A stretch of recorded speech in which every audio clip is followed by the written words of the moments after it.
just like everything else, it's very important to ask your patients, are you taking your drugs? I think when you ask a patient something, they will answer you. If you don't ask them, you will never find out. But every patient I see, I ask them, are you taking your medicines? Are you taking your aspirin? Are you taking your statin? Surprisingly, you hear, oh, doc, actually, I've only been taking it twice a week or 3 times a week.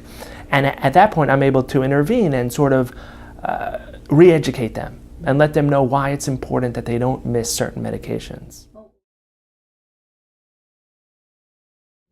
So it really depends on why a person is on a specific medication. So for example, let's take a blood pressure lowering medicine. So there are patients who state, well, my blood pressure is fine, so I am only taking my medicine every 3 days or every 4 days.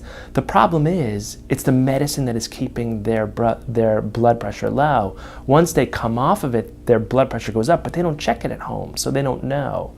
Another problem is that I think healthcare professionals and patients sometimes get a false sense of security where they think, I'm taking a medicine to lower my blood pressure or to lower my cholesterol.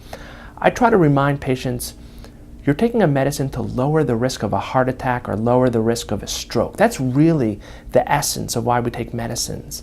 And I think if you look at trials or studies that have been done with certain medications, they've looked at people who are taking their medicines.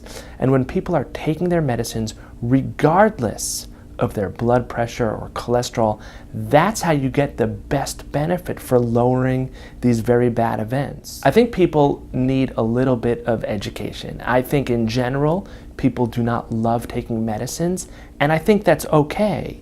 I think there are a group of people who absolutely want to take medicines, do not want to have sort of a lifestyle component. I think there's another group of individuals who really only want the lifestyle, who don't want to take the medicines. I think everybody is unique. I think that's why we don't have one pill for the whole population.